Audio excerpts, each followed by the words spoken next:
इस वीडियो में हम उत्तराखंड परीक्षा वाणी का 4th चैप्टर के नोट्स हैं, जिसमें हम उत्तराखंड का भौगोलिक परिदृश्य, जलवायु और प्राकृतिक आपदाएं जो है चैप्टर नंबर 4। तो हम उत्तराखंड का इसमें देखते हैं। उत्तराखंड जो है, उत्तराखंड में 13 जिले और 2 मंडल हैं। ये गढ़वाल का पोर्शन है और ये इधर का कुमाऊं का पोर्शन है। देखते हैं इसमें जो उत्तरकाशी और चमोली और पिथौरागढ़, ये 3 जिले चीन से मिलते हैं और पिथौरागढ़, उधम सिंह नगर और चंपावत, ये 3 जिले नेपाल से मिलते हैं। नेपाल की सीमा जो है उत्तराखंड के साथ 275 किलोमीटर की है और चाइना के साथ जो है 350 किलोमीटर की है।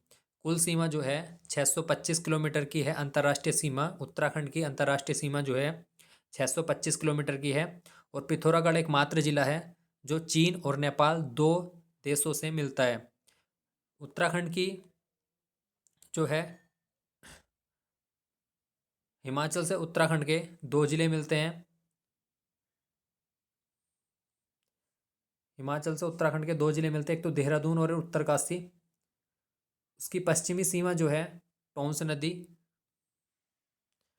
नदी बनाती है और पूर्वी सीमा जो है काली नदी बनाती है।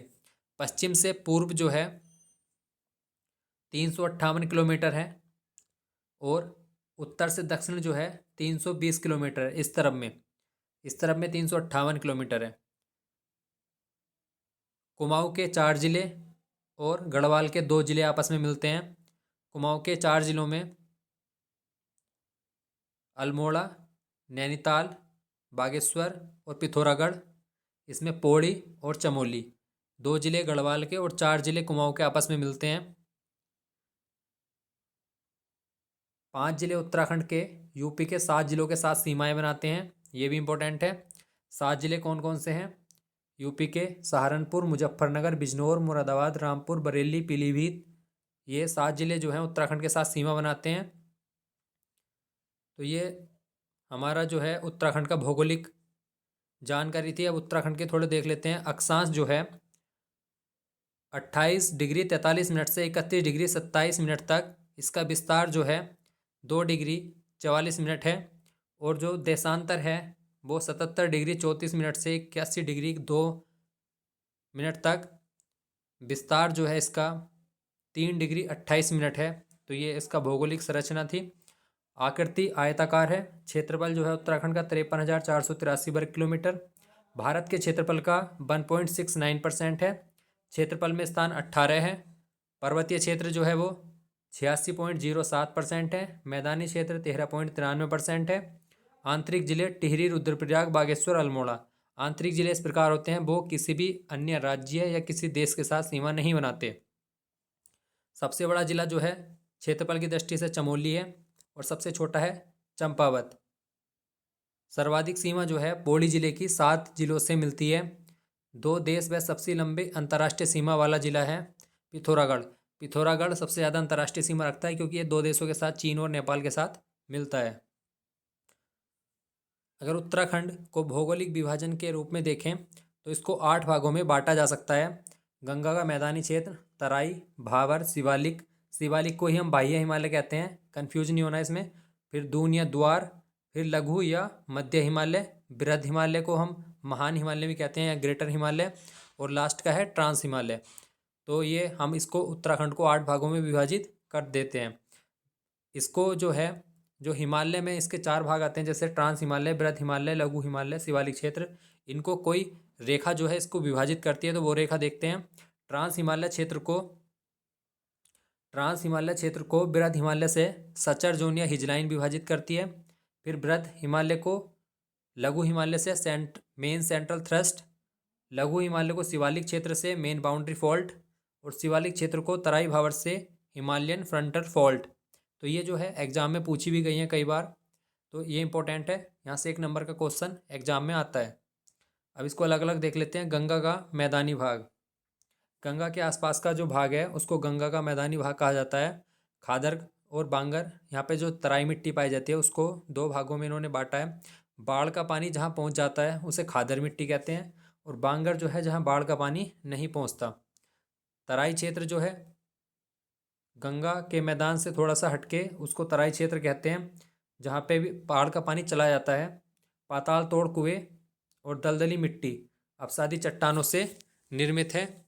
यह है एक लगभग 20 किलोमीटर की लंबी पट्टी उधम सिंह नगर तक है। उसके बाद बात करते हैं भाबर क्षेत्र। भाबर क्षेत्र जो है तराई क्षेत्र से अगला क्षेत्र जो है भाबर क्षेत्र है।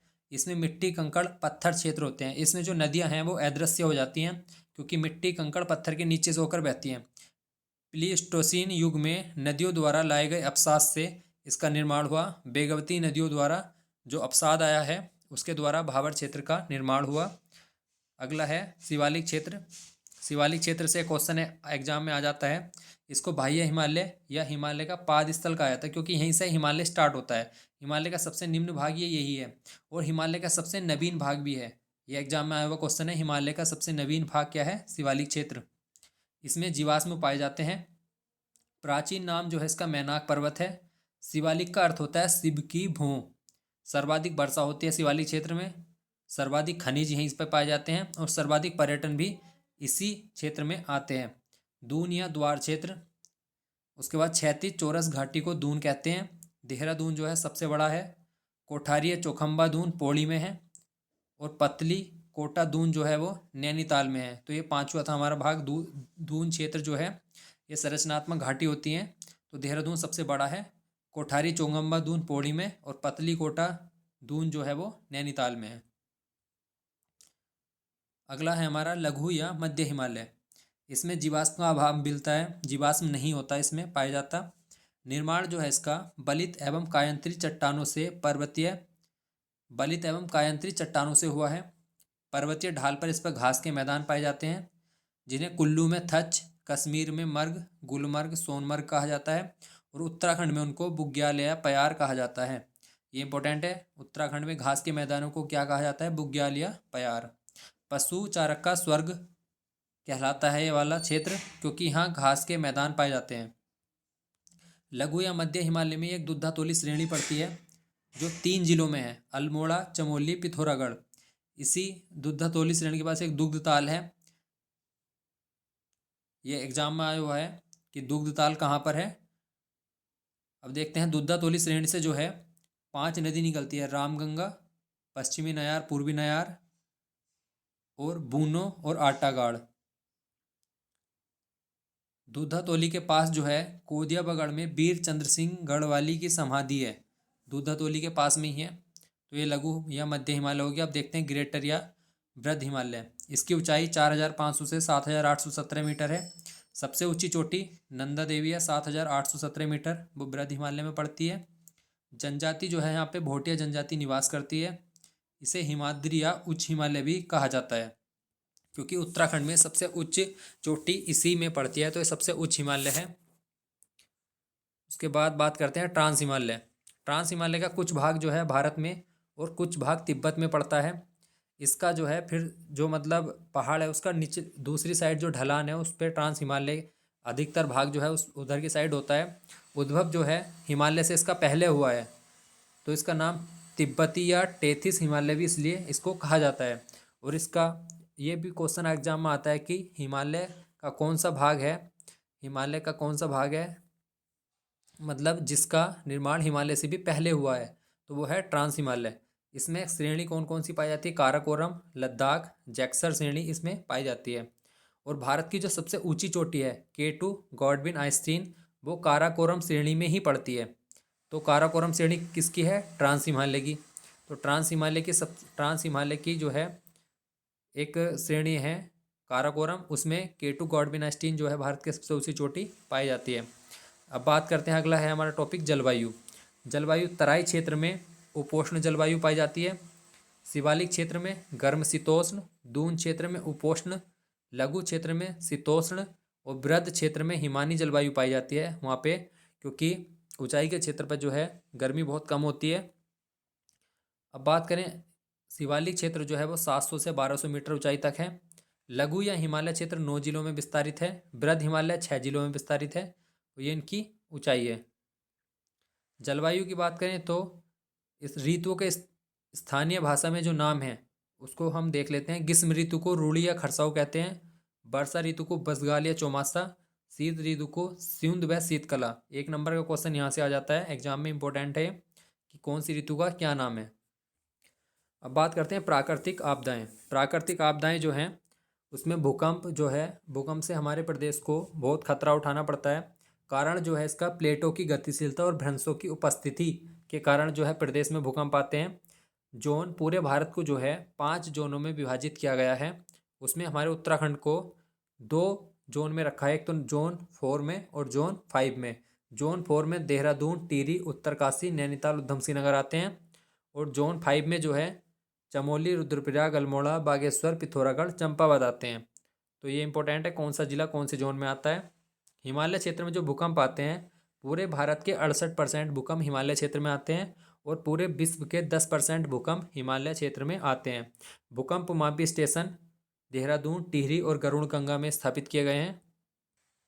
अब बात करें आपदा प्रबंधन की। आपदा प्रबंधन जो है ऑस्ट्रेलियन मॉडल पर आधारित है हमारा। इसके अनुसार ही आपदा मंत्रालय का गठन किया गया। एसडीआरएफ का गठन जो है जुलाई 2013 में मंजूरी मिली थी।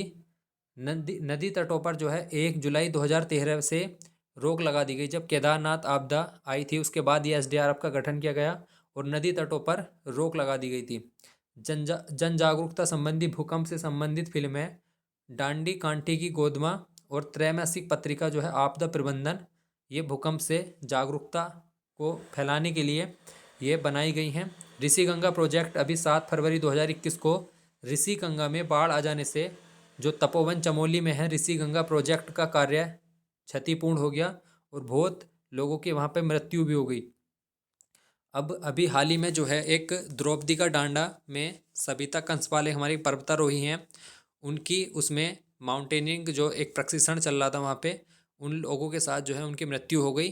तो ये भी अभी बहुत इंपॉर्टेंट है, अभी करंट में है।